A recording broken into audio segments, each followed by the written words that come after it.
ఈ మధ్యాహ్న కలుస్తామని మరొకసారి మీ నామం స్తుతించడం ఎంతో గొప్ప భాగ్యం. ఇతరులకు చెప్పిన సాక్ష్యములు బట్టి మీ నామానికి మహిమ చెల్లిస్తున్నాం. ప్రభువా, ఆరాధనలో మీరు మా మధ్య ఉన్నారు. మీతో మేము, మాతో మీరు ఉండి గొప్ప సంతోషంగా గడపడానికి ఇచ్చిన కృపను బట్టి మీ వందనాలు తండ్రి. అలాగే నాయన పాటల ద్వారా మీ నామాన్ని కీర్తించడం స్తోత్రాలు తండ్రి.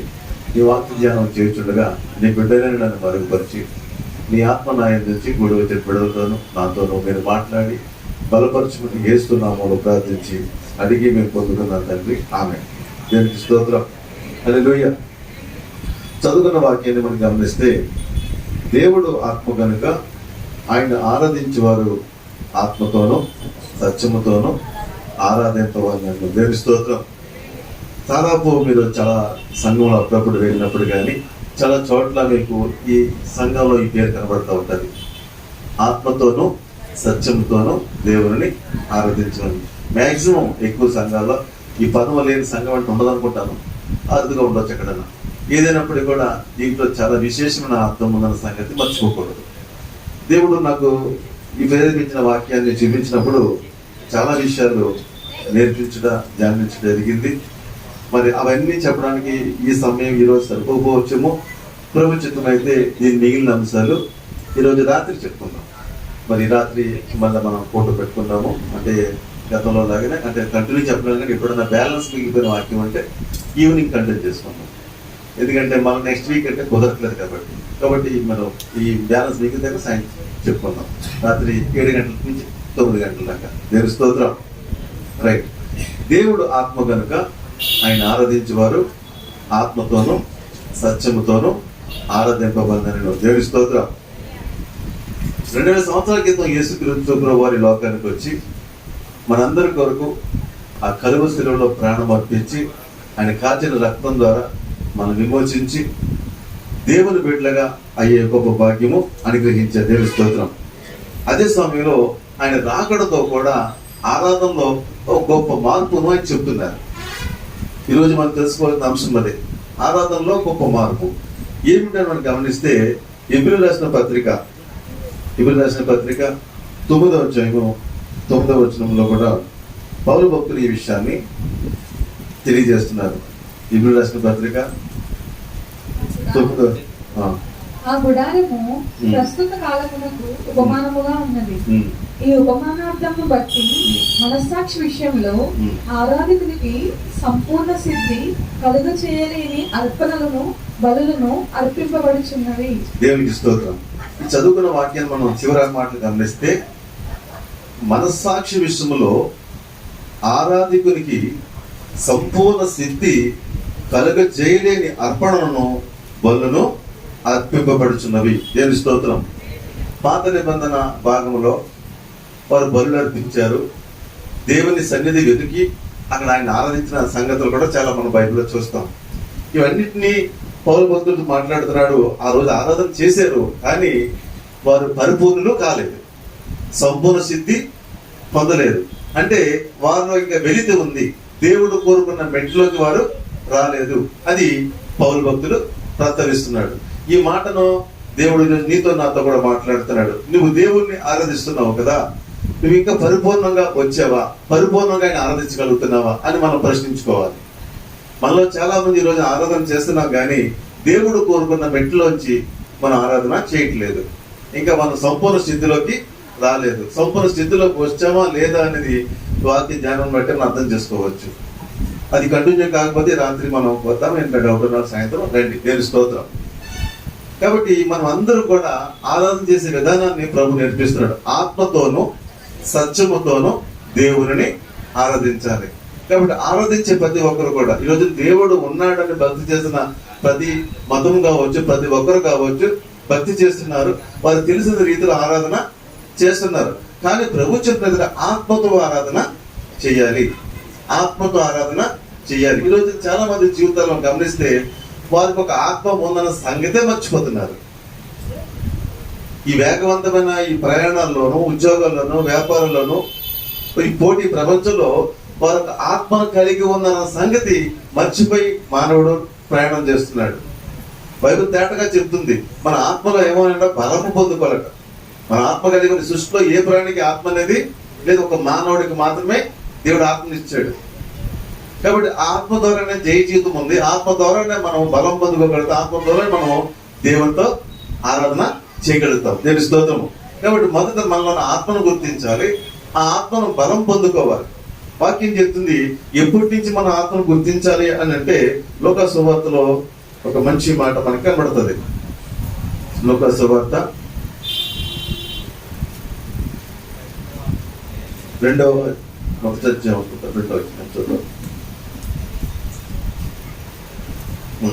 80వ వచనం, 1వ అధ్యాయం 80వ వచనం. శిశువు ఎదిగి ఆత్మయందు బలము పొంది ప్రత్యక్ష దినము వరకు అరణ్యములో ఉండేది. హల్లెలూయా. వాక్యం శిశువు ఎదిగి ఆత్మయందు బలము పొంది. ఏజ్ లోని చిన్న వయసులోనే మనం ఆత్మలో బలం పొందుకోవాలి. శిశువు ఎదుగుతుందంట, దాంతో పాటు ఏమవుతుంది, ఆత్మలో బలం పొందుకుంటుంది. ఈ రోజున మన పిల్లల్ని పెంచుతున్నాం. చక్కగా వారికి మంచి ఆహారం ఏంటో తెలుసుకుని వారి మన సామర్థ్యాన్ని బట్టి పెంచుతున్నాము. వారి పట్ల మనకు ఒక డ్రీమ్ కలిగి ఉన్నాము. ఆ డ్రీమ్ తగ్గట్టుగా మనకు కలిగిన దాంట్లో చదివించి వారిని ఒక ప్రయోజకులుగా చేసి వీళ్ళు ఈ స్థానంలో ఉండాలి, ఈ ఘనతగా ఉండాలని మనం ఎన్నో ప్రయాసపడుతున్నాం, ఎంతో ప్రయత్నాలు చేస్తున్నాం. తప్పు లేదు, మంచిదే. మన బిడ్డల పట్ల మనకున్న ప్రేమ మంచిదే, వారి పట్ల మనకున్న ఆశ మంచిదే, తప్పు కాదు. దానికంటే ఒక మంచి విషయం ఉంది ఏంటంటే నీ బిడ్డలో నీలో కూడా దేవుని ఆత్మ ఉంది. దాని విషయమే నువ్వు ఏ స్థితిలో ఉన్నావో గుర్తించాలి. ఆ ఆత్మ విషయమే నువ్వు తీసుకున్న జాగ్రత్తలు ఏంటి, ఆత్మ విషయంలో వారికి నేర్పిస్తున్నది ఏంటంటే సత్యం తెలుసుకోవాలి. శిశువు ఆత్మలో బలము పొంది, ఏంటంటే వాక్యం చెప్తుంది ఆత్మయందు బలము పొంది. ఎప్పుడు చిన్న వయసులోనే, చిన్నప్పటి నుంచి కూడా దేవుని భయభక్తుల వారికి నేర్పించాలి. దేవుని స్తోత్రం. చిన్న బిడ్డప్పటి నుంచి కూడా దేవుని భయాన్ని నేర్పించాలి. గర్భంలో ఉండగా కూడా దేవుడిని నేర్పించాలి. అర్థమవుతుందా? గర్భంలో ఉన్నప్పుడు కూడా ప్రతి తల్లి కూడా దేవుని యొక్క వాక్యాన్ని చదువుతూ ధ్యానిస్తూ ఉంటే గర్భంలో విన్నప్పుడు మాకు చాలా శ్రద్ధగా వింటారు. తెలుసా మీకు? గర్భంలో ఉన్నప్పుడే శ్రద్ధగా వింటారు. చాలా మంది విషయం తెలియక ఒక చిన్న గర్భంలో ఉండగానే టైం పాస్ గా వారిని ఏవో చూస్తూ ఉంటారు. పెద్ద ఎదిగిన తర్వాత ఏంటి ఇలా అయిపోయాడు, ఇంత దుర్మార్గుడుగా ఇలా ఉన్నాడు ఏంటంటే, నువ్వు కడుపులో ఉండగా వాడు చూసే నేరాలు ఘోరాలు చూసావు. వాడు ఏం చేశాడు, అన్ని బాగా గుర్తుపెట్టుకున్నాడు.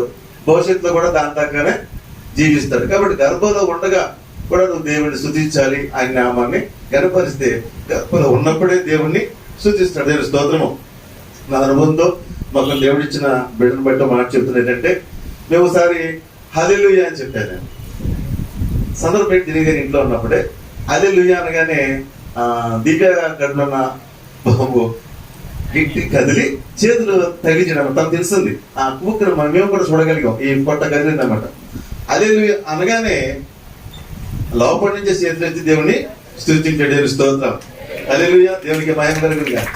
దీని పెద్ద పాట కూడా నేను రాశాను. దేవుని స్తోత్రం. కాబట్టి గర్భంలో ఉండగానే వారు తెలుస్తుంది. మనం అది గుర్తించట్లేదు. మనం గుర్తుపెట్టుకోండి.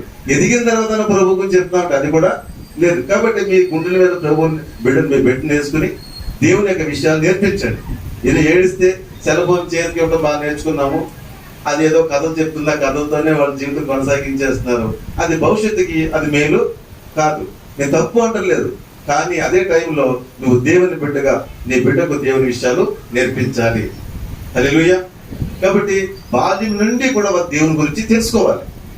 ఆత్మలో వారు బలము పొందుకోవాలి. ఆత్మలో బలహీనలు అయ్యారనుకోండి, వారి జీవితంలో చాలా నష్టాన్ని, కష్టాన్ని, ప్రమాదాలు కూడా ఎదురు చూడాల్సి వస్తుంది. ఈ రోజున సంపాదనకి మనుషులకి తక్కువేమి కాదు, కానీ ఆత్మలో మాత్రం వారు పిరికివారు గాను బలహీనలు గాను ఉంటున్నారు. కారణం గమనిస్తూ ఉంటే నిన్న ఒక రోజు, నిన్న కాదు మొన్న టీవీలో వార్త విన్నాను. ఏమిటంటే ఎన్టీవీలోని నేను భోజనం చేసిన టైంలో మాత్రం జస్ట్ ఒక అరగంట వార్త వినడం వల్ల టీవీ ఆన్ కూడా చేయమే. వార్త విన్నప్పుడు నాకు చాలా భయము కూడా, బాధ కలిగింది కూడా. ఏంటంటే ఒక సహోదరికి ఒక కుమార్తె ఉంది. రెండవది గర్భం ధరించింది. డెలివరీ డేట్ దగ్గర పడిపోయింది. ఇంక డాక్టర్ గారు అంటే వస్తా 9th మంత్ ఎంత రన్ అవుతున్నాను, 9th మంత్ అనుకుంటాను. డెలివరీ డేట్ ఇచ్చేసారు. ఈ డెలివరీ డేట్ దగ్గర పడుతుంది.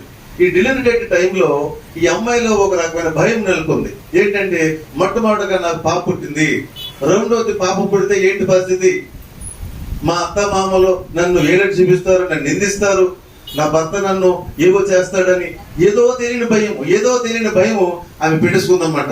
ఇంక డెలివరీ టైం దగ్గర పడిపోతుంది, ఇంక రోజులు కౌంట్ అవుతున్నాయి. ఆ టైంలో ఆ టెన్షన్ తట్టుకోలేక ఏం చేసిందంటే ఆ ప్రెగ్నెన్సీ ఉన్న ఆవిడ ఆ ఫ్యాన్కి ఊరేసుకుని సూసైడ్ చేసుకున్న తర్వాత ఆ పోస్ట్ మార్టం చేసినప్పుడు లోన ఉన్న ఎవరంటే అబ్బాయి ఉన్నాడు, లోన బాగున్నాడు. భయం భవిష్యత్తుల గురించి భయం. దేనికి భయం? ఆడపిల్ల పుడితే ఏమవుతుంది అర్థమవుతుంది. ఆడపిల్ల పుడితే ఏంటి పరిస్థితి? ఏ దేవుడు పోషించుకోడా? ఆడపిల్లలు ఉన్న వాళ్ళు మనుషులు కాదా? చాలా మందికి భవిష్యత్తును గురించిన భయం వెంటాడేస్తుంది. అంతే.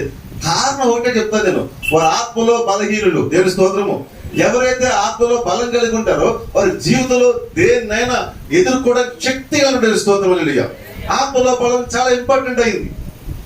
దేన్ని బట్టి భవిష్యత్తు గురించి భయము? చాలా మందికి నాకు తెలివి ఉంది, నాకు జ్ఞానం ఉంది, నాకు చదువు ఉంది, నాకు అందం ఉంది, లేదా నాకు డబ్బు ఉంది అని ఆలోచన తప్పితే నాకు దేవుడు ఉన్నాడు అని ఆలోచన ఎవరికి లేదు. తెలుసు స్తోత్రం. ఇవేమి శాశ్వతం కాదు. అందం శాశ్వతం కాదు, డబ్బు శాశ్వతం కాదు, అధికారం శాశ్వతం కాదు, ఉద్యోగం శాశ్వతం కాదు, వ్యాపారం శాశ్వతం కాదు. ఏది భూమి శాశ్వతము శాశ్వతం కాని కోసం మనిషి ఆలోచన, కానీ శాశ్వతమైన దేవుడిని మాత్రం వారు సంపాదించుకోలేకపోతున్నారు. ఒకటి చెప్పగలదు, నాకు దేవుడు ఉన్నాడు అని చెప్పగలిగేవాడే నిజమైన దేవుని మీద స్తోత్రం. దేన్నైనా సరే తట్టుకునే శక్తి దేవుడితో తెలుసు స్తోత్రము. కాబట్టి మీ జీవితంలో అలవర్చుకోవద్దు ఏంటంటే నాకు దేవుడు ఉన్నాడు తెలుసు స్తోత్రము. ఈ లోకంలో ఏమైనా ఉండొచ్చు, పోవచ్చు, కానీ దేవుడు అంటే ఒకటి కలిగి ఉన్నామంటే అన్ని సమకూర్చుకుంటే తెలుసు స్తోత్రం. అర్థమవుతుందా? యోబు జీవితాన్ని మనం గమనిస్తే యోబు ఎంతో ధనవంతుడు, బిడ్డలు కలిగి ఉన్నాడు, భార్య ఉన్నాడు, ఎంతో ఆస్తి సంపాదన, పేరు ప్రఖ్యాత బోర్డు ఉన్నాయి. అవన్నీ కూడా మీకు తెలిసింది. ఒక్క రోజులో గంట వ్యవధిలో అన్ని కుప్పకూలిపోయినాయి. కానీ యోబు ఎక్కడ చెప్పు చదవలేదు. యెహోవా ఇచ్చును, యెహోవాయే తీసుకుని పోయిన. అంతే దేవుడి స్తోత్రము. ఈ లోకంలో వస్తాయి పోతాయి, అది శాశ్వతము కాదు. ఒకటి కాదు శాశ్వతము, దేవుడు ఉన్నాడు దేవుడి స్తోత్రము. హల్లెలూయా. అది కూడా చివరికి ఒక భార్యను దేవుడు మిగిల్చాడు. భార్యను మిగిల్చినప్పటికీ అనుకున్నా యోబు అనుకోవచ్చు, దేవుడు మళ్ళీ నాకు కొత్త అవకాశము ఇస్తాడని దేవుడి స్తోత్రము. చివరికి ఆ భార్య కూడా ఉంది. భార్య కూడా శోధించింది. ఏమందంటే అప్పుడు దాకా యోబు గారి విషయంతో ఘనంగా జీవించిన ఈమె ఆమె తట్టుకోలేకపోతుంది. అన్ని పోయినాయి. చివరికి యోబుకి ఏం పోయిందంటే ఆరోగ్యం కూడా పోయింది. ఎంతో సుందరమైన దేహం కాదు. ఏమైందంటే ఒండెండ కురుపులు గచ్చి ఇలా గోపుకుంటాడనమాట. అసహ్యంగా మారిపోయాడు మనిషి. అప్పుడు భార్య చూస్తూ ఒకటే మాట ఉంది, ఎందుకే భక్తి దేవుడు అంటావు? ఆ దేవుడు దూషించి చచ్చిపో అంది. ఈ అంత పోవటం ఒక ఎత్తు అయితే భార్య అనే మాట మరొక భయంకరం తెలుస్తోంది. అర్థమవుతుందా? అలాంటి పరిస్థితుల్లో యోబు ఒకటే మాట అంటాడు, మన దేవుని చేత మేలు అనిపించదము, వీడు కూడా అనుమే తగదా అంటూ అన్నాడు. మూర్ఖురాలు మాట్లాడినట్టు నువ్వు మాట్లాడదు. భార్య మూర్ఖురాలు లేదు, మూర్ఖు అలాగే మాట్లాడదు, అలా మాట్లాడద్దు అంటాడు. దేవుని స్తోత్రం.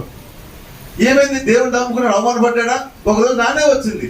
అదే భార్యకి దేవుడు మళ్ళీ ఏం చేశాడు? పోగొట్టుకున్న బిడ్డల్ని మంచి బిడ్డలు దేవుడు ఇచ్చాడు. దేవుని స్తోత్రము. చక్కని కుమారులు పుట్టారు, చక్కని కుమార్తెలు పుట్టారు. మళ్ళా కోల్పోయిన సంపద అంతా రెండింతలా సంపాదించుకున్నాడు. దేవుని స్తోత్రము. కాబట్టి నీవంటూ ఒక మిగలాలంటే మొదటి దేవుడు నీలో ఉండాలి. దేవుని స్తోత్రం. నువ్వు దేవుడిని కలిగి ఉండు, నువ్వంటూ ఉంటే మళ్ళీ అన్ని సంపాదించుకుంటావు. నీవే లేకపోతే పోయింది, అన్ని పోగొట్టుకుంటా. ఇందాక మాట చెప్పారు సహోదరి సజ్జయ్ గారు, క్రాంతి ఉంది. ఆమెంటూ ఉంటే దేవుడు మళ్ళీ ఒక పెట్టిని ఇస్తాడు. దేవుడి స్తోత్రం. కానీ పోగొట్టడం చింతిస్తూ బాధపడటం మంచిది కాదు. కాబట్టి ఆమె చూసిన చాలా బాధ కలిగింది. కూతురు పుడుతుంది అనుకుంటూ పడిపోయి ఆ సూసైడ్ చేసుకోవడం, తీర గర్భంలో పెట్టి అబ్బాయి ఏమవడం ఎంత భయంకరమండి. చాలా మంది జీవితంలో పిరికి వారిగా మారిపోతున్నారు. ఇలాంటి న్యూస్లు మీరు చాలా వినుంటారు. ఒకటి జ్ఞాపకం చేస్తున్నాను. 10th క్లాస్ చదివిన ఒక అబ్బాయి ఇలాగే, ఆ అబ్బాయి అలాగే నేను బాగా చదువుతాను, ఒక ముద్ర ఉంది. కానీ ఆ అబ్బాయికి ఒక రకమైన భయం పడుతుంది. ఏంటంటే ఒక ఎగ్జామ్ పక్క రాయలేదు కాబట్టి నేను ఫెయిల్ అయిపోతానని భయపడిపోయి ఇంక రిజల్ట్ దగ్గర పోయే టైంలో సూసైడ్ చచ్చిపోయాడు. రిజల్ట్ వచ్చినది ఏమైంది? ఆ అబ్బాయి ఫస్ట్ క్లాస్ లో పాస్ అయ్యాడు. ఇది జరిగిన విషయాలే, మీరు పేపర్లో చూసే ఉంటారు ఈ విషయాలు. ఇక్కడ చాలా మంది జీవితంలో భవిష్యత్తును గురించిన భయము, భవిష్యత్తుని భయంకరంగా ఊహించుకోవడం మరో భయం. లాస్ట్ టైం కరోనాలో చనిపోయిన వాళ్ళు ఎక్కువ మంది కరోనా కేసుల కంటే, కరోనా ఆ యొక్క వైరస్ కంటే భయము చేత చనిపోయిన వాళ్ళు చాలా మంది. భయం చేత, కేవలం భయము. కాబట్టి దేనికి భయము? దేవుడైన ఒకటి కలిగి ఉంటే నీకే భయం ఉండదు. దేవుని స్తోత్రము. అది చెప్తుంది దేవుని వాక్యము. ఆత్మతోను సత్యంతో దేవుణ్ణి. ఎందుకు వస్తుంది భయం అంటే బాల్యం నుండి కూడా దేవుడు ఎవరో నీకు తెలియదు. దేవుని తెలియక నీ అదో ఆత్మను గుర్తించక ఆత్మలో బలము పొందుకోక చదువును కూర్చిన నేర్చుకున్నామేమో కానీ ఆత్మను కూర్చిన విషయాలు చిన్నపిల్లలు ఎవరికి నేర్పించట్లేదు. దేవుని స్తోత్రం. కాబట్టి దేవుని వాక్యం నేర్పిస్తుంది, దేవుని ఆరాధించేవారు ఆత్మతోనూ సత్యముతోనూ దేవుణ్ణి ఆరాధించవలను. దేవుని స్తోత్రము. కాబట్టి దేవుని సన్నిధిలో ఆయన ఆరాధనలో మనకి జయ జీవితం ఉంది, జయ జీవితం ఉంది. పరిశుద్ధ బైబిల్ కనుక గమనిస్తే ఒకసారి చూద్దామా? ఆరాధన గురించి మనం కొన్ని విషయాలు నేర్చుకుందాము. సమూయేలు 2వ గ్రంథము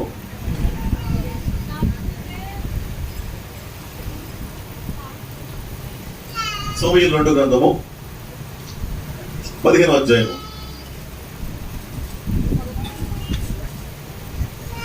సమూయేలు 2వ గ్రంథము 15వ అధ్యాయము మనం గమనిస్తే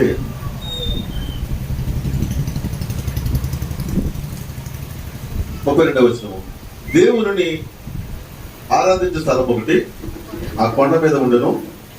వారు అచ్చడికి రాగా అల్కీయుడైన యోషై పైవస్త్రం చింపుకుని తల మీద ధూళి పోసుకుని వచ్చి రాజును దర్శనం చేసింది. దేవునికి స్తోత్రం.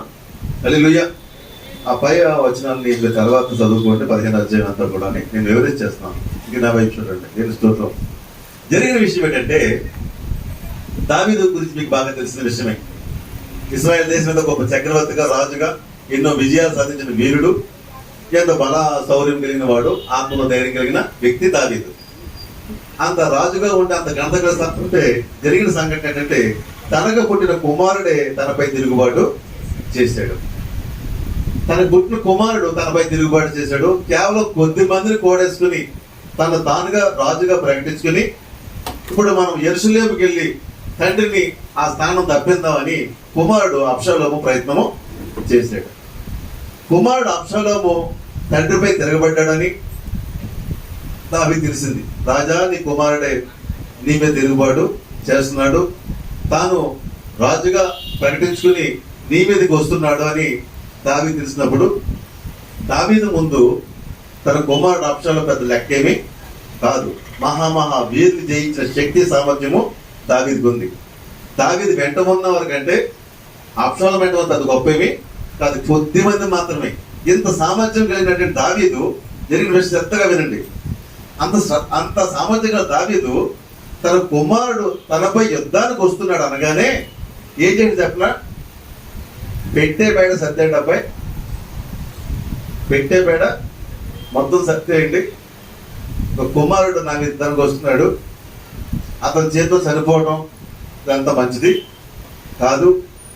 తర్వాత ఈ యుద్ధం చేసుకుంటే రేపు పొద్దున్న మన ప్రజలు కూడా నష్టం జరుగుతుంది.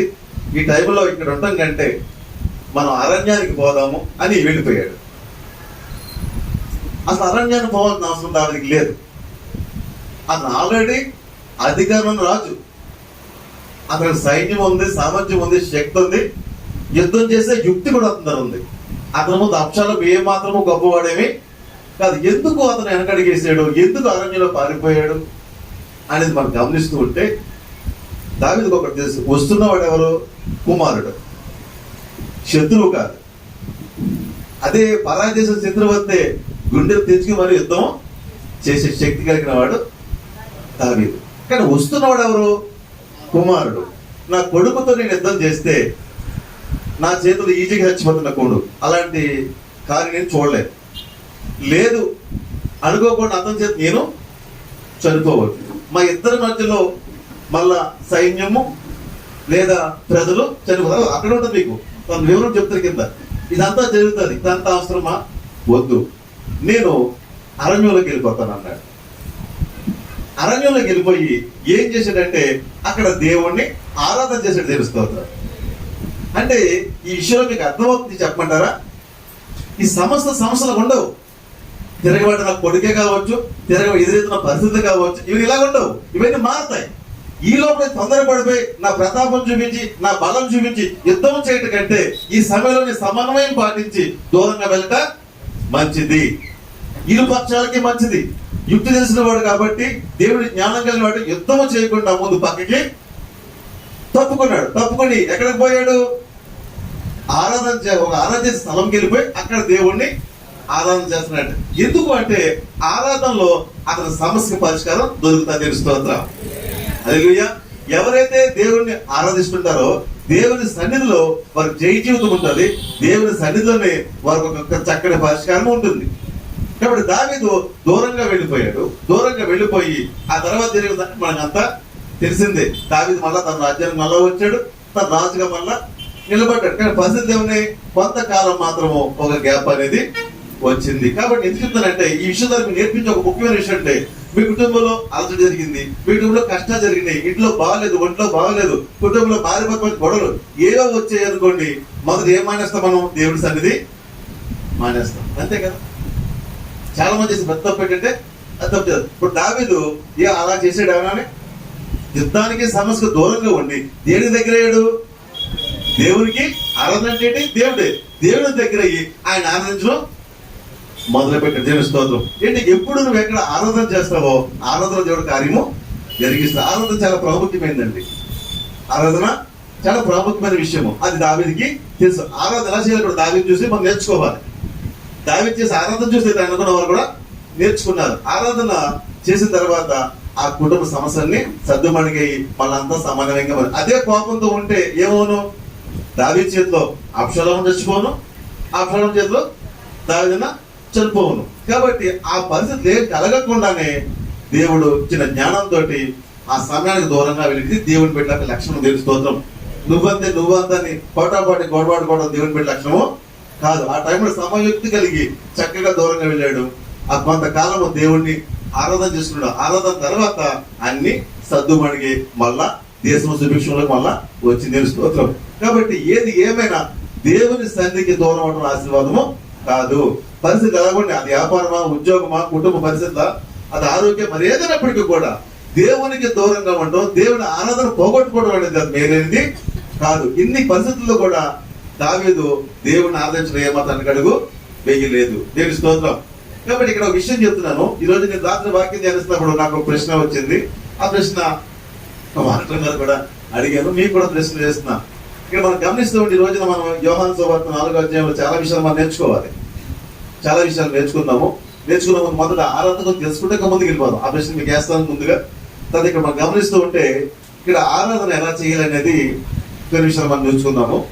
మీరు కూడా ఆరాధన చేస్తూ ఉంటారు కదా. ఆరాధన ఎలా చేయాలి? చాలా మందికి ఆరాధన చేసే విధానం తెలియక కళ్ళు పూయమంటే కళ్ళు తెరుస్తుంటారు. కొంత కళ్ళు తెరిస్తేనేమో ఇంటికి తాళం కప్పేసేనే, లేదా పిల్లొచ్చి పోతేనేస్తుందేమో, నా షాప్ ఎవడో ఏం చేస్తున్నాడో, ఇలా ఏవో ఆలోచన తప్పితే ఎవరు కూడా ప్రధానంగా ఆరాధన చేయరు. ఆరాధన అంటాం కానీ అందరూ కూడా ఏం చేస్తారు? కళ్ళు మూస్తేనేమో దృష్టి ఎక్కడికో పోతుంది, కళ్ళు తెరిస్తేనేమో ఇదింటో పక్కన కనబడతా ఉంటారు. ఆరాధన ఎవరు కూడా పర్ఫెక్ట్ గా చేయటం లేదు. కాబట్టి ఆరాధన చేయడం నేర్చుకోండి. ఆరాధన ఎలా చేయాలనేది దేవుని గ్రంథంలో మనకు చాలా చెప్తున్నాయి. ఒకసారి మనం గమనిస్తూ ఉంటే సమయంలో దినవృత్తాంతం 7వ అధ్యాయము 2వ దినవృత్తాంతం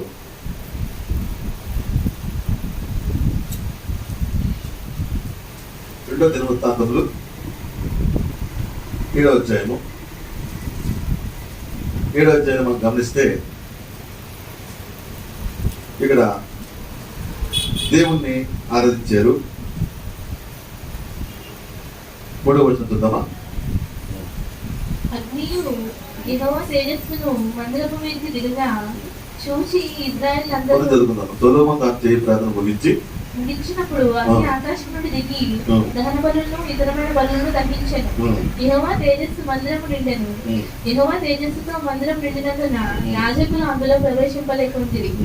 అగ్నియు యెహోవా తేజస్సును మందిరం మీదికి దిగగా చూసి ఇశ్రాయేలీయులందరూ సాష్టాంగ నమస్కారం చేసి యెహోవా దయాళుడు, ఆయన కృప నిరంతరం ఉండునని చెప్పి ఆయనను ఆరాధించి స్తుతించిరి. ఒక్క 3వ వచనం మాత్రం మీరు నోట్ చేసుకోండి. అందరూ ఏం చేశారట? యెహోవా, ఇశ్రాయేలు అందరూ సాష్టాంగ నమస్కారము చేసి యెహోవా దయాళుడు, ఆయన కృప నిరంతరం ఉండునని చెప్పి ఆయన ఆరాధించి స్తుతించారు. దేవుని స్తోత్రం. ఆరాధనలో మనం చేయవలసినటువంటి చాలా స్టెప్లు ఉన్నాయి. అవన్నీ ఈవినింగ్ నేను చెప్తాను. ఉదయం కొంత చెప్పే టైం లేదు. ఆరాధన చేసే టైం ఏంటంటే మొదట అసలు ఆయన దగ్గర రావడమే చాలా ప్రత్యేకత. మనం బతుకున్నామంటే కృప. గుర్తుపెట్టుకోండి, మనం ఏం వీరులు కాదు, గొప్పవాడు కాదు, పరిశుద్ధం అసలే కాదు. కానీ మనకి దేవుని కృపలో మాత్రమే క్షేమం అన్నాం. మొదలు ఆయన సన్నిధికి వచ్చినప్పుడు ఏంటంటే నీ దయలోనే బ్రతుకున్నాను ప్రభు, నేనంటూ బ్రతుకున్నానంటే, నేనంటే క్షేమం ఉన్నానంటే అది నీ దయ.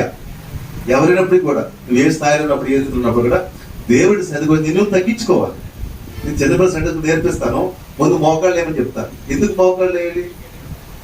నిన్ను నువ్వు తగ్గించుకోవాలి. దేవుడు ఆకాశం ఉన్నాడు, మన భూమి మీద ఉన్నాం. కాబట్టి మనం ఎప్పుడు కూడా తగ్గింపు స్వభావం కలిగి నిన్ను నువ్వు తగ్గించుకోవాలి. మోకాళ్ళు చేసుకొని చేతులు జోడించాలి దేవుడి ముందు, విధేయత, వినయము. కాబట్టి ఈ రీతిగా మనము ఎందుకు కళ్ళు మూసుకుంటాం? ఏకాగ్రత కొరకు. ఇంకా మనం వాళ్ళ వీడి సంగతి ఏమి గుర్తు రాకూడదు. కాబట్టి వాళ్ళు ఏం చేస్తారంటే ఆరాధన యెహోవా దయాళుడు, ఆయన దయతోనే మనము జీవిస్తున్నాం. మనకు ఒక క్షణం గడిచిందంటే మన జీవితంలో మనకు అప్పుడప్పుడు చూడండి యాక్సిడెంట్ జరుగుతాయి. కొంచెం అక్కడ ఆగుంటే బాగుండేదండి, ఇలా బయలుదేరే ఉంటే జరిగిపోయింది. కాబట్టి ఎన్నెన్నో ఆ క్షణంలోనే మనకు అన్ని జరిగిపోతుంటాయి. కానీ ఆ క్షణం కూడా దేవుడు కాపాడాడు, తెలుస్తుంది. ఆ క్షణం కాపాడాడు కంటే మనకి ఇక్కడ ఉన్నది తెలుస్తుంది. అవునా కదా? కాబట్టి మొదటి దేవుడి కంటే మంచిది యెహోవా దయాళుడు, నీ దయతో నేను క్షేమం కొన్నాను, నీ దయతో నేను క్షేమం కొన్నాను. తర్వాత అంటాడు ఆయన కృప నిరంతరం ఉండదు కాక. దేవుని స్తోత్రము. ఆయన కృప మనం ఎల్లప్పుడూ మనం తోడుండాలి. ఎందుకంటే ఆయన కృప లేకుండా ఒక క్షణం కూడా ఉండలేము. కాబట్టి దేవుణ్ణి అంత గొప్పవాడని, ఆయన పరిశుద్ధులని, ఆయన పరిశుద్ధం ముందు మన నీతి సరిపడదని, అలాగే మన యొక్క పాపం జీవితం పడి ఆయన శిక్షించలేదని, ఆయన దయలో జీవిస్తున్న సంగతి గుర్తిరిగి ఆయన దగ్గర భయభక్తులతో దేవుణ్ణి ఆరాధించాలి. అదవుతా దేవుడి సన్నిధికి వచ్చినప్పుడు కూడా ఇంకా నువ్వు ఆ ఫోన్తో మాట్లాడు, ఆతో మాట్లాడంటే దేవుడు అంటే నీకు భయం లేదు, భక్తి లేదు. కాబట్టి అలా భయభక్తిని ఆరాధన చేయడం వల్ల నీకు ఉపయోగం లేదు. ఎవరైతే దేవుని సన్నిధిలో భయభక్తులు కలిగి ఆయన గుర్తించి నువ్వు తెలుసుకుని ఆరాధన చేస్తావు, వారి జీవితంలో దేవుని యొక్క ఆరాధన ఫలితము అనుభవిస్తావు. దేవుని స్తోత్రం. కాబట్టి యెహోవా దయాళుడు, ఆయన కృప నేనని చెప్పి ఆయనను ఆరాధించి స్తుతించింది. కాబట్టి ఆయన దయలో మనం జీవిస్తాం, ఆయన కృపలో మనం జీవిస్తాం సంగతి గుర్తిరిగి మనం తగ్గించుకుని దేవుడు ఎప్పుడు ఆరాధన చేయాలి. అర్థమవుతుందా? కాబట్టి ఆయన లేకపోతే ఇది మనం ఉండగలమా? లేము కదా. తర్వాత ఆరాధనలో దావీదు కొన్ని యొక్క విలువలు నేర్పించాడు. కొన్ని గమనిస్తూ ఉంటే మనము దినవృత్తాంతం 2వ అధ్యాయము, 2వ దినవృత్తాంతంలో 29వ అధ్యాయము, అదే గ్రంథంలో 29వ అధ్యాయంలో ఇక్కడ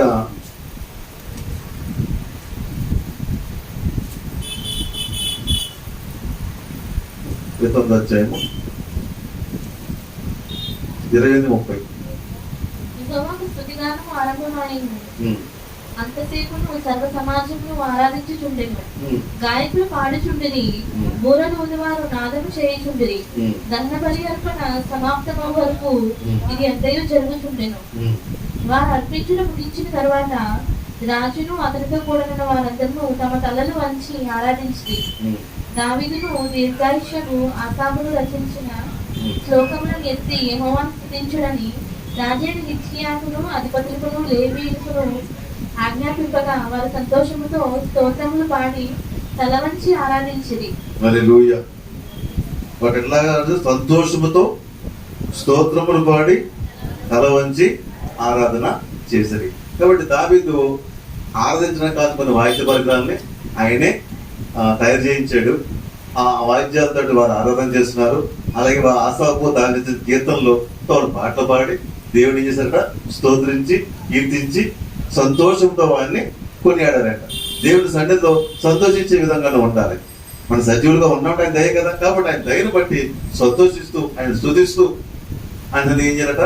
వాయిద్యాలు వాయించి మన ఉత్తరం చెప్పుకుని తెచ్చిన వాయిద్యాలు వాయించడండి, వాయిద్యాలు వాయించిన వాక్యము చెప్తుంది. కాబట్టి చక్కని వాయిద్యాలతోటి దేవుడు స్తుతిస్తూ ఒక సంతోషంగా దేవుణ్ణి ఆరాధించారు. ఎందుకు ఎవరు చేస్తారు ఈ పని అంటే హిజ్కియా చేస్తాడు. ఎందుకు హిజ్కియా చేస్తున్నాడంటే తన పితృడైన తనకంటే ముందు 10 మంది రాజు అయినటువంటి దావీదు ఈ కార్యము జరిగించి తన ఆత్మీయ జీవితంలో ఎన్నో మేలులు పొందుకున్నాడు. దేవుని స్తోత్రము. హిజ్కియా గుర్తించింది అంటే రాజులు ట్రాక్ తీసుకున్నాడు. ఎవరు? హిజ్కియా తీసుకున్నప్పుడు ఎవరి ట్రాక్ కరెక్ట్ గా ఉందంటే దావీదు ట్రాక్ మాత్రమే కరెక్ట్ గా ఉంది. ఎందుకంటే దావీదు ఎన్నో విజయాలు సాధించాడు, దేవుడికి ఎంతో దగ్గర అయ్యడం సంగతి హిజ్కియా గుర్తించి హిజ్కియా ఎవరిని ఫాలో అవుతున్నాడంటే దావీదు ఎలా ఆరాధన చేశాడో వారిని ఫాలో అవుతూ దేవుడిని ఆరాధించి, అందుకే హిజ్కియా జీవితంలో కూడా ఎన్నో గొప్ప జయ జీవితాలు కలిగి ఉన్నాడు. కాబట్టి ఈ వాక్యం మీకు నేర్పించే ఒక ముఖ్యమైన విషయం అంటే ఆరాధన చేయడం నేర్చుకోవాలి.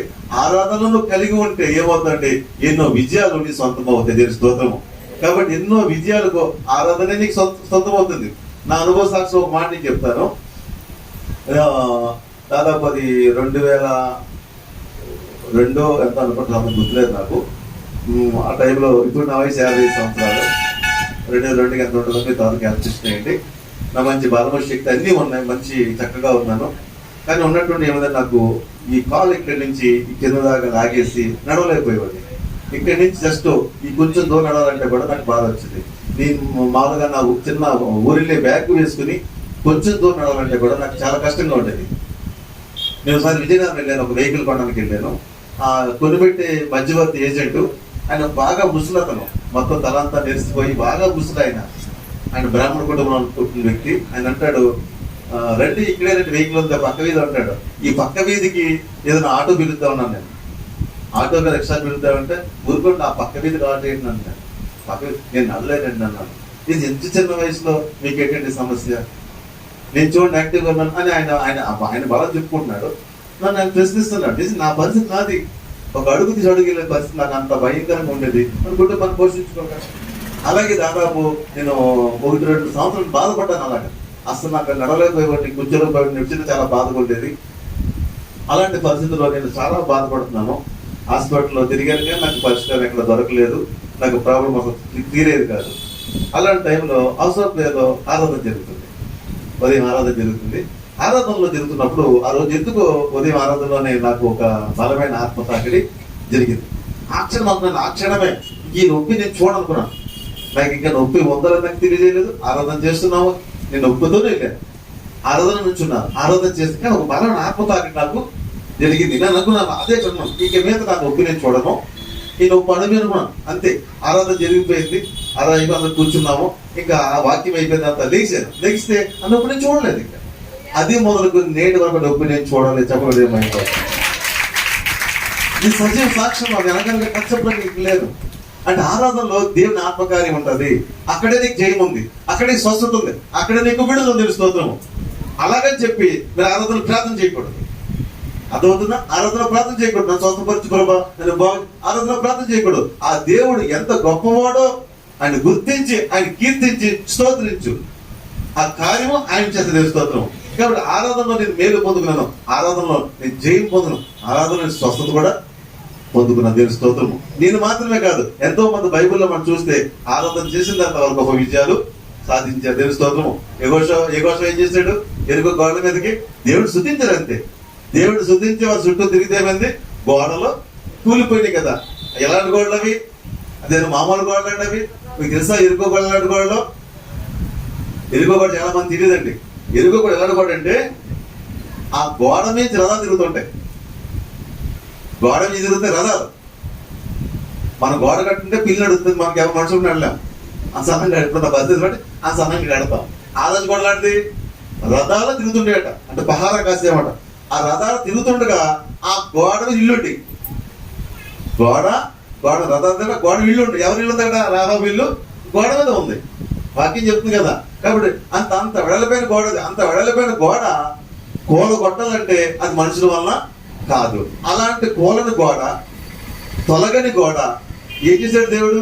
మీరు ఏమీ చేయొద్దు, నన్ను మాత్రం మీరు స్తుతించండి అన్నాడు. అంతే, స్తుతిస్తూ దేవుని వాక్యాలు వాయించుకుంటూ ఆ గోడ చుట్టూ తిరిగారు. అంతే, అది తిరుగుతుండగా ఉదయం తప్పని బాంబులతో పెంచినట్టు తప్పని కూలిపోయింది.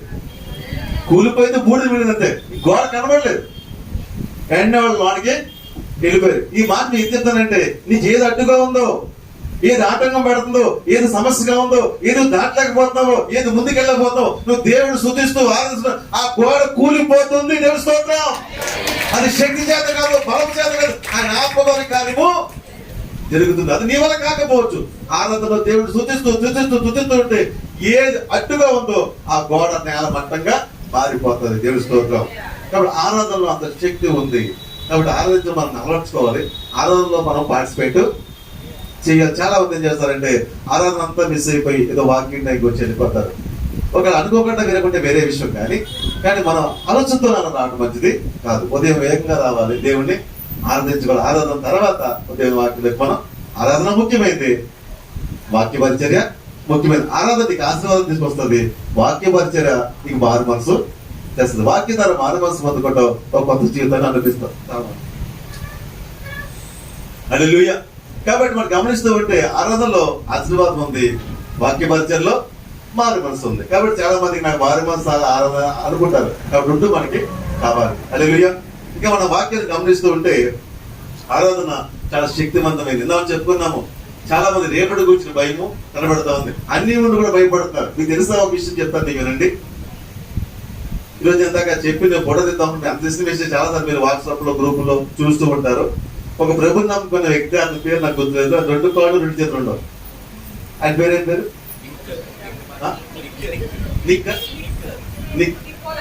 నికోలస్. చేసి చాలా చూసారు కదా, అతను ఫోటో తీసి చూపుతా ఉన్నాను. 2 కాళ్ళు ఉన్నాయండి, 2 చేతులు ఉన్నాయండి. మరి ఆయనకి ఏం లేదనుకోవాలి, అతనికి ఏమని చెప్పండి. దేవుడు తెలుస్తుంది తల్లి. అతను ఎవరున్నారు? దేవుడు ఉన్నాడు అంతే. నేను ఎంత చెప్పాను, నీకు ఏమన్నా లేక దేవుడు ఉంటే అంతే. అతనికి ఏం లేదు, ఒక దేవుడు ఉన్నాడు అంతే.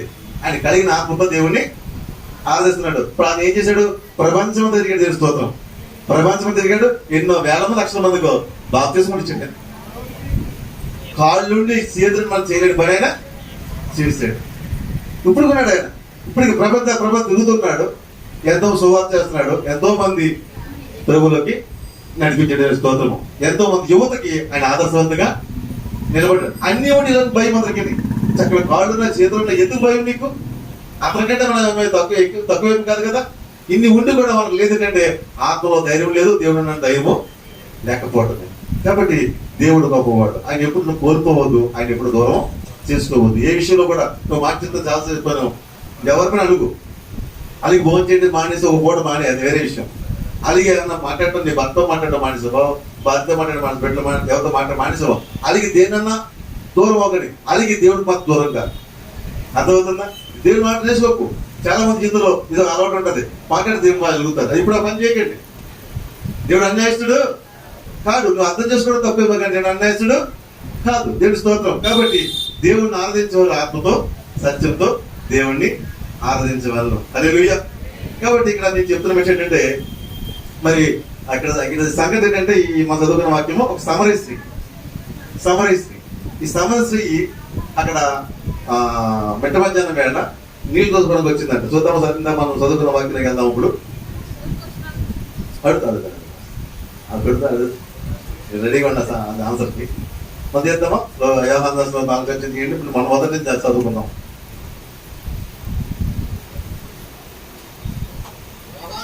యోహాను కంటే యేసు ఎక్కువ మందిని శిష్యులుగా చేసుకుని వారికి బాప్తిస్మం ఇచ్చిన సంగతి పరిసయ్యులు వినిరని ప్రభువునకు తెలిసినప్పుడు ఆయన యూదయా దేశము విడిచి గలిలయ దేశముకు తిరిగి వెళ్ళెను.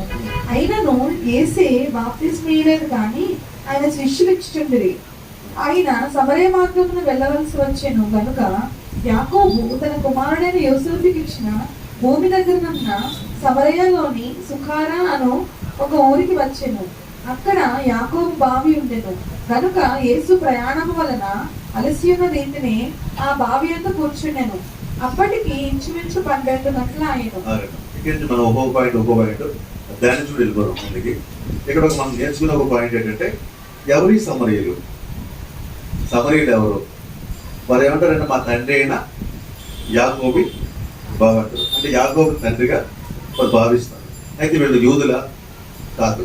ఎవరంటే వీళ్ళు యూదులకి అన్యులకి జన్మించిన ఒక అన్య సంతతి. కాబట్టి అంటే యూదులు కాదు, కానీ వీళ్ళు ఎవరంటే అన్ని రీతిగా అంటే ఉన్నటువంటి సంతతి. కాబట్టి వారి తండ్రి ఎవరు చెప్పుకుంటారు? యాకోబు అని చెప్పుకుంటారు. వీరిని బట్టి యూదులకి ఒక రకమైన అసహ్యమంట. వీళ్ళు మనకి సంతతి వాళ్ళు కాదు. వీళ్ళు అంటే మన ప్రాంతం అంతా అంటే ఇంటర్కాస్ట్ మ్యారేజ్ చేస్తారు. ఎవరని ఇంటర్కాస్ట్ మ్యారేజ్ చేస్తారు వీళ్ళు మన వాళ్ళు. ఈ సంక్ర జాతర వీళ్ళు అంటారు. ఒక చిన్న చూపు. సో అలాగా ఆ రోజుల్లో యూదులు ఇలా చేసుకున్న వివాహాన్ని బట్టి వీళ్ళు వెలేసేవారు, వీళ్ళు దూరంగా ఉండేవారు. వీళ్ళు ఏం చేశారంటే, యాకోబు వచ్చి ఒక బావి ఒక ప్రాంతం చూసుకుని అక్కడ వారు నివాసం ఉంటుంది, అక్కడే కాపురము చేస్తారు. ఎందుకు వీడు మిట్ట మధ్యాహ్నం బావి దగ్గరకు వచ్చింది? ఎందుకు వచ్చింది మిట్ట మధ్యాహ్నం బావి దగ్గర అంటే, ఉదయం టైంలో రాకూడదు. వస్తే యూదులు ఒప్పుకోరు. అంటే ఉదయం వాళ్ళు పట్టుకుంటారు, ఆ టైంలో రాకూడదు. ఇప్పటికీ మన దేశంలో మనం అందరం చూసాము చాలా విషయాలు. కొన్ని చోట్ల ఈ కులం అనే పేరు చెప్పి చాలా మందిని దూరంగా పెట్టి దూరం చేసిన సంగతులు మనకు బాగా తెలిసినవి. అలాంటి పరిస్థితి అక్కడ కూడా ఉంది. ఈ సమరీలు అంటే చాలా మందికి ఒక చిన్న చూపు. ఆ చిన్న చూపుతో ఉన్న వాళ్ళని యేసు ప్రభు ఒక పెద్ద చూపుతో ముందుకు వచ్చాడు. స్తోత్రం. ఏ చిన్న చూపుతో అవమానం పడుతున్నారో, ఏ చిన్న చూపుతో వాళ్ళు తగ్గించిపోయారో, ఆ చిన్న చూపు కలిగిన వారిని దేవుడు ఒక పెద్ద చూపుతో చూడడానికి వచ్చి తెలుస్తోత్రం. ఈ స్త్రీ వచ్చిందంటే మెట్ట మధ్యాహ్నం నీరు తోడుకోవడానికి వచ్చింది. నీరు తోడుకోవడానికి వస్తే అక్కడ యేసు ప్రభు కూడా అల్సంగా వచ్చి కూర్చున్నారు. వచ్చి ఆయన అంటున్నారు, ఏమన్నారంటే సమరయ స్త్రీ ఒకటి నీళ్లు చేదుకుంటకు అక్కడికి రాగా యేసు నాకు దాహనముకి ఇమ్మని ఆమెను అడిగాను. ఆయన శిష్యులు ఆహారం కొనుటకు ఊరిలోనికి వెళ్ళి ఉండిరి. ఆ సమరయ స్త్రీ, యూదుడనైన నీవు సమరయ స్త్రీనైన నన్ను దాహమునకు ఇమ్మని ఎలా అడుగుచున్నావని ఆయనతో చెప్పాను. ఏలైనగా యూదులు సమరయులతో సాంగత్యము చేయరు. ఇక్కడ మనం ఆగాలండి. ఇక్కడ యేసు ప్రభు వారికి తెలియని విషయమా? ఎవరో యూదులు ఎలా ఉంటదంటే వాళ్ళ కట్టు వస్త్రాన్ని వేరే ఉంటుంది. ఆయన చూడగానే అర్థమైపోయింది ఎవరికి? సమరయ స్త్రీకి యూదులు. ఎందుకంటే వాళ్ళ వస్త్రధారణ అంగి విధానం వేరేగా ఉంటది. దాన్ని బట్టి ఆమెకు అర్థం ఈయన యూదులని అర్థమైపోయింది. ఇప్పుడు యూదులైన వ్యక్తి ఎప్పుడు ఆమె యూదులు ఏంటంటే ప్రశ్న రాలేదు. ఎందుకంటే యూదులు ఏంటంటే సమరయులు రాగానే అది పక్కకి వెళ్ళిపోతారు. ఎందుకంటే సమరయులు పక్కకి వెళ్ళిపోవాలి, ముందుకే రాకూడదు. ఇప్పటికీ మన దేశంలో ఉండేది బ్రాహ్మణులు ఎదురొస్తే వెళ్ళి ఆగిపోతారు. ఎందుకంటే బ్రాహ్మణులు ఎదురు రాకూడదు. ఎందుకంటే వాళ్ళు మడి మాత్రం దెబ్బతింటదనే ఆలోచనతో ఉండేది. అది వేరే విషయం, మనకు అవసరం లేదు. అనే విషయం ఏంటంటే ఇక్కడ సమరయులు రాగానే యూదులు రాగానే సమరయులు పక్కకి వెళ్ళిపోవాలి, అక్కడ నిలబడకూడదు. అలాంటి పద్ధతి అక్కడ ఉండేది. అలాంటిది ఏం జరిగిందంటే ఈ యూదులు అయినటువంటి యేసు ప్రభు వారు, ఇటు పుట్టుకతో యూదులైనా యేసు ప్రభు వారు సమరయుని ఏమడుతున్నాడు? నా దాహానికి ఇప్పుడు మంచినీళ్ళు అని అడిగాడు. ఫస్ట్ టైం అని షాక్ ఏంటంటే ఎప్పుడు ఎవరు అలా అడగరే మమ్మల్ని మీరు మంచిగా అడగడం ఏంటి అని అంటే మీరు అడగరు కదా, అసలు మేమంటే మీకు ఇష్టం ఉంటుంది కదా, మేమంటే మీకు చిన్న చూపు కదా, మమ్మల్ని వీళ్ళు అడుగుతున్నామేంటి అని ఒక ప్రశ్న వేసింది. ఈ ప్రశ్న ఈరోజు మిమ్మల్ని అడుగుతున్నాను నేను. ఇంకా మీకు కులం అనే ఆలోచన ఉందా? మీరు అన్నప్పుడు మీరు హృదయాల్లో పరిశీలించుకోండి. విషయంలో చాలా మందికి ఉంటుంది. అన్ని బాగా ఉంటాయండి. పెళ్లి దాకా వచ్చిన మాత్రం మా కులం వాళ్ళే కావాలంటారు. నువ్వు ఎక్కడన్నా ఆలోచించుకో, అన్ని బాగా ఉంటాయి. పెళ్లి దాకా వచ్చిన మాత్రం ఫాస్ట్ గారు మా కులంలో అండి. చూడండి, నువ్వు పరిపూర్ణంగా ఆరాధించే వారిని ఆరాధించని చెప్పాలి. అంతకుముందు ఇంకా పరిపూర్ణతకు రాలేదని చెప్పాలి. కాబట్టి ఈ ఫీలింగ్ మీకు ఉందంటే కొంచెం మీరు ఎదగాలని చెప్పాలి. ఆత్మలో మీరు ఎదగాలి. ఇప్పుడు యేసు వారికి ఫీలింగ్ లేదా? నిజంగా ఆయన బిడ్డలే కదా, ఆయన నేర్పిస్తున్నాడు మనకి పాట. అప్పుడు అలా ఉండేది. అంత మాట్లాడకూడదు, అంత సహవాసం చేయకూడదు, అంత తాగకూడదు, అంత ముట్టకూడదు. ఇప్పటికి చాలా మంది అండి, ఎవరో కదా, మా అమ్మగారు ఉంటుంది, మా ఇంట్లో కాబట్టి అతుకునేవారు. వాళ్ళు కింది స్థాయి అనే ఒక లోపల ముద్ర ఉంది. ఇంటి అతికించారు. అతికించిన తర్వాత ఆవిడ ఏదో పెడితే తింటే. అందుకే నా చిన్నప్పుడు యేసులో గుడికి వెళ్ళాను. మా పక్కింటి ఎవరు వెళ్తుంటే నన్ను కూడా తీసుకెళ్తే బాగా చిన్న వయసు అన్నమాట. 9 సంవత్సరాలు ఉంటాయి, 10 సంవత్సరాలు. ఆ పక్కింటి వెళ్తే నన్ను తీసుకెళ్ళారు. వెళ్తే నేనేమో అంత వెళ్ళాను. వెళ్ళిన తర్వాత మా అమ్మాయి చేసి నన్ను అక్కడ నిలబెట్టేసి మొత్తం బట్టలు ఇప్పించేసి ఆ కర్ర పట్టుకొచ్చి ఆ కర్రతోటి బట్టలు ఎత్తుకుని ఆ నీటిలో ముంచేసి దాంట్లో పసుపు వేసి నా మీద పసుపు చల్లి నాకు నీళ్ళు దానం చేయించి అప్పుడు ఏంటి కాదు, ఏంటి విషయం? నేను కరుణ విషయం ముందుకొచ్చాను. ఇది మాలోళ్ళ మాత్రం ఎంత అజ్ఞానం అంటే, అంతకంటే అజ్ఞానం ఈ ప్రపంచంలో ఏది లేదండి. మనకుంద రత్నం వాళ్ళకుందండి. నేను అర్థం రత్నం తీసుకొచ్చి ఈ కులం చెప్పండి. మీరు ఎవరన్నా చచ్చిపోయినప్పుడు సాగుబద్దులు అంటే నాకు ఏ గ్రూప్ కావాలి, బి గ్రూప్ అంటే నాకు కాపురత్నం అడగచ్చు కదా, నాకు రాజరత్నం కావాలండి, నాకు అమ్మరత్నం కావాలండి. అప్పుడు అక్కలేదు. నీ ప్రాణం కాబట్టి ఏ రత్నమైనా నేను గ్రూప్ సెక్టర్ చాలు. అక్కడ మాత్రం జ్ఞానం ఉంటుంది. వ్యక్తిగత జీవితంలో మాత్రం కులం కులం కులం. ఈ కులంతో ఉన్నావంటే నువ్వు ఇంకా ఆత్మీయ ఎదగాలని చెప్తాను, తెలుస్తుంది. అర్థమవుతుంది. అదే పరిస్థితి. ఆ ప్రశ్న ఏమయ్యాం, యూదులు కదా మీరు మాతో మాట్లాడటం ఏంటండి, మా నీరు తాగటం ఏంటి? మీరు యేసు ప్రభువులాగా మీరు జీవించాలనుకుంటే ఈ రోజు నుంచి మీరు ప్రారంభించండి. అర్థమవుతుందా? మీరు చిన్న స్థాయి ఈ లోకంలో ఒక ముద్ర అంటే వారితో మీరు సహవాసం చేయండి. మీకు ఇష్టమైతే వివాహం వేరే విషయం, దాని గురించి మాట్లాడలేదు.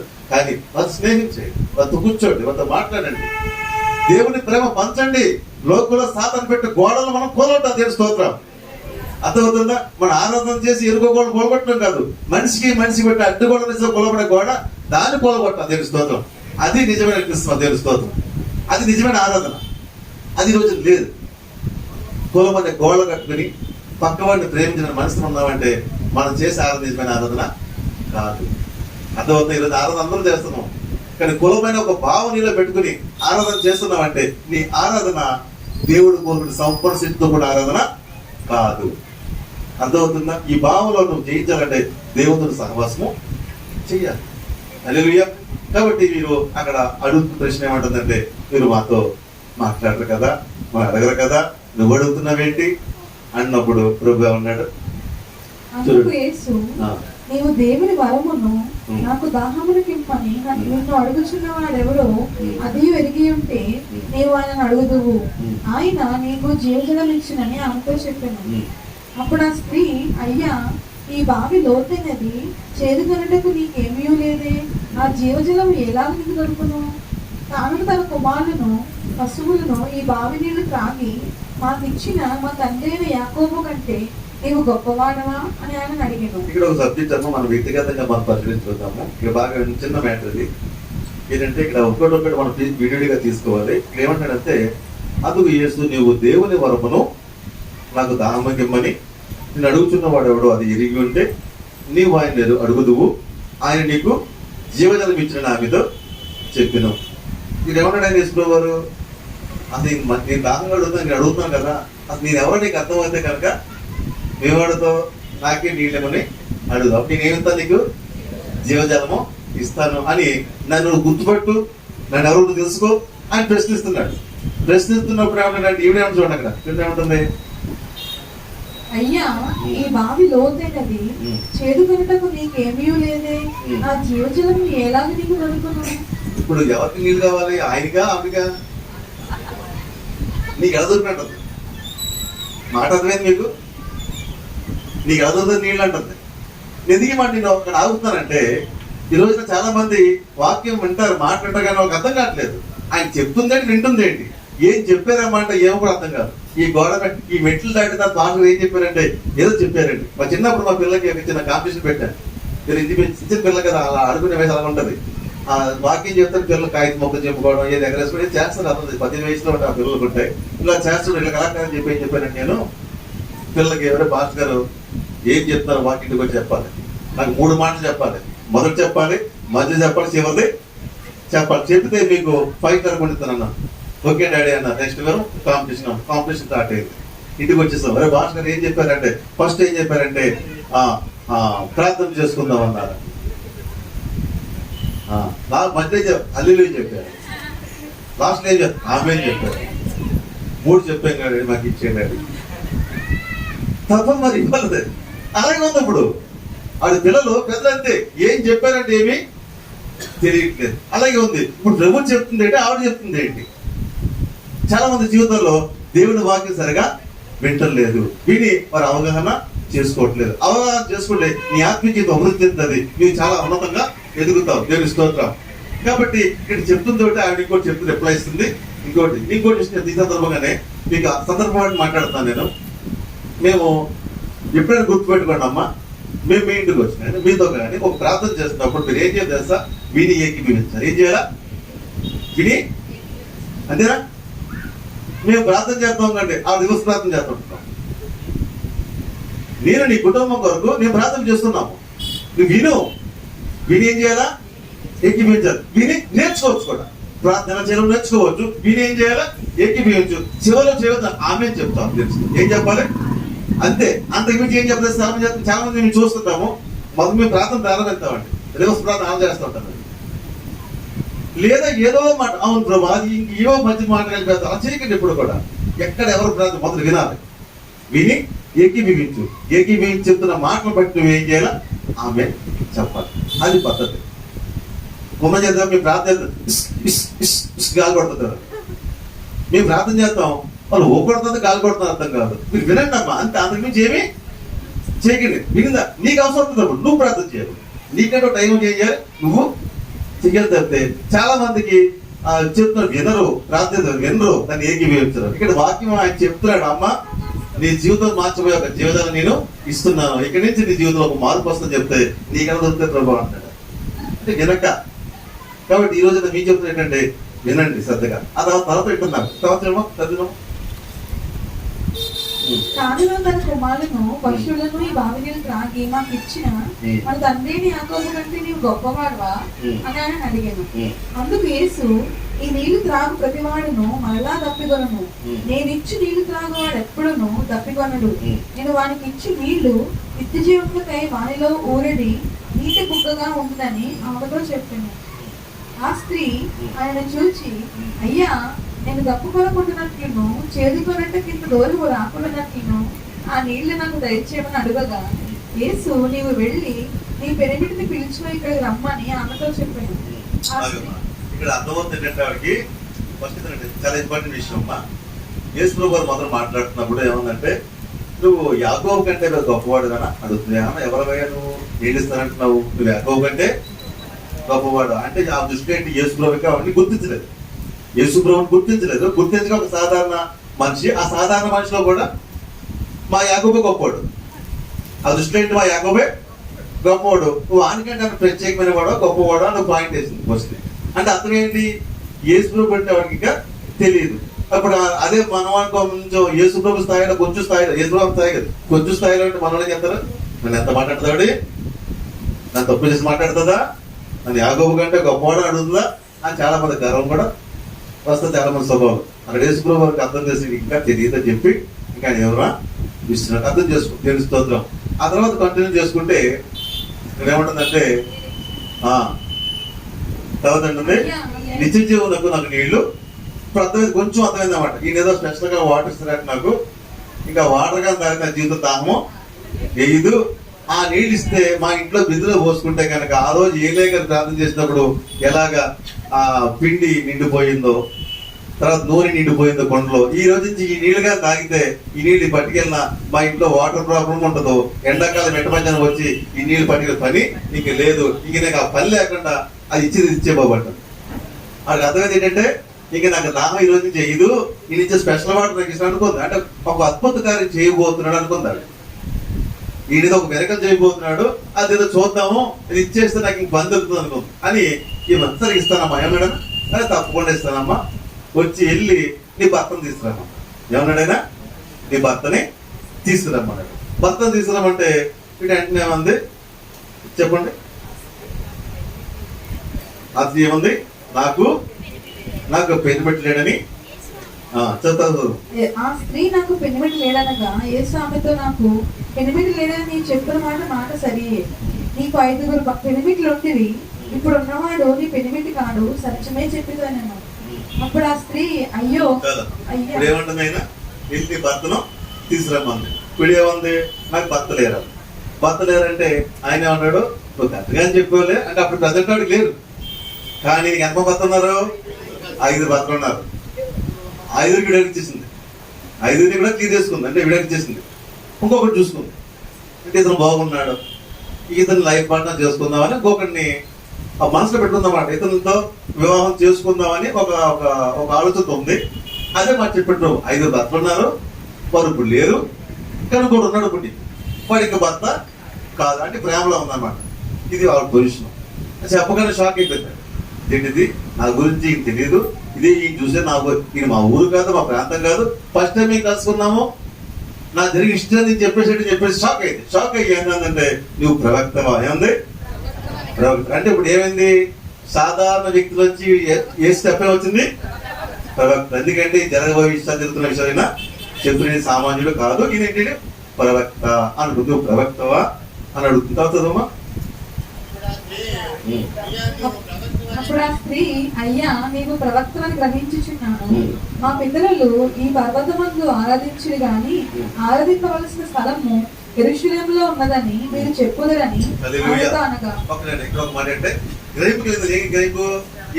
మామూలు పెట్టిలోంచి నీకు గ్రహింపు రావాలి. యేసు అంటే ఇంకా నీకు పరిపూర్ణ గ్రహింపు లేదు.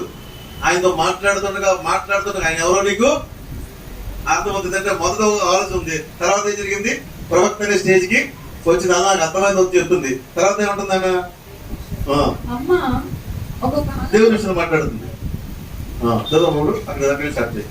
మా పితరులు ఈ పర్వతమందు ఆరాధించి గాని ఆరాధింపవలసిన స్థలము యెరూషలేములో ఉన్నదని మీరు చెప్పుందని ఆయనతో అనగా యేసు ఆమెతో ఇట్లనెను, అమ్మ ఒక కాలము వచ్చుచున్నది, ఆ కాలమందు ఈ పర్వతము మీదనైనను యెరూషలేములోనైనను మీరు తండ్రిని ఆరాధింపరు.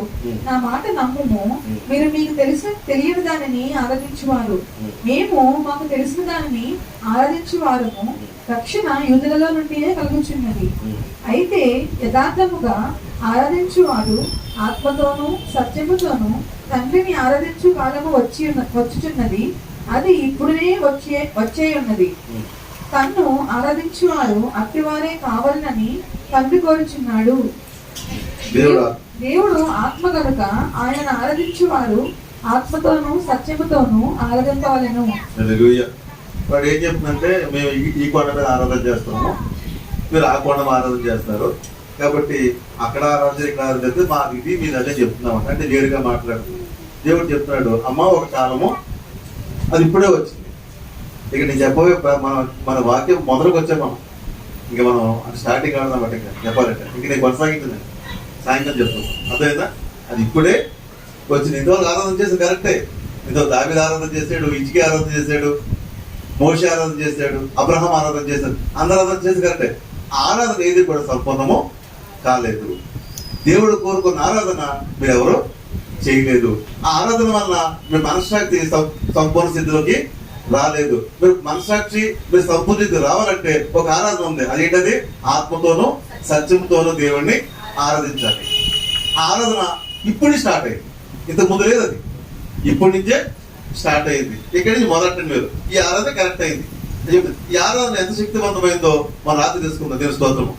ఆత్మతో సత్యంతో చేసే ఆరాధన ఎంత శక్తివంతమైందో, ఎంత గొప్పదో అనేది మనము సాయంకాలం ప్రార్థన చెప్పుకుని ఎవరు రాలేని వారు ఉంటే కనుక బహుశా లైవ్ పెడతాము, తర్వాత చూసుకోండి. దూర ప్రాంతం అయితే కనుక దగ్గర కొన్నాడైతే మాత్రం రండి, సాయంకాలం మనం వెళ్దాం.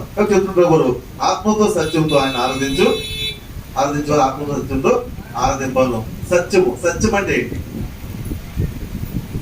ఆత్మ గురించి మనకు కొంత తెలుసు, ఆత్మ గురించి తెలుసుకుందాము. ఆత్మ అంటే ఏంటి? ఆత్మ కార్యములు ఏంటి? ఆత్మ కలిగి ఉంటే నువ్వు చేయ మేలు ఏంటి? సత్యం అంటే ఏంటి? ఇక్కడ ఏమంటాడు? సత్యముతో అందరు. కాబట్టి మనం ఆరాధించే దాంట్లో సత్యం ఉండాలి. సత్యంలో అసత్యంతో ఉన్నామా? ఇవన్నీ కూడా మనం సాయంకాలము ధ్యానం చేద్దాము. కాబట్టి వాక్యం నేర్పిస్తుంది ఆయన ఆరాధించిన ఆత్మతో సత్యంతో ఆరాధించడం. కాబట్టి అది ఇప్పుడే వచ్చింది. కాబట్టి నేను చెప్తున్న ప్రశ్న చివరి ఏంటంటే, నువ్వు దేవుడు కోరుకునే ఆరాధన చేస్తున్నావా చేయట్లేదా తెలియాలంటే ఈవినింగ్ మెసేజ్ వినాలి. దేవుడి మాట దీవించిన కాక ఆమె. ఒక ప్రశ్న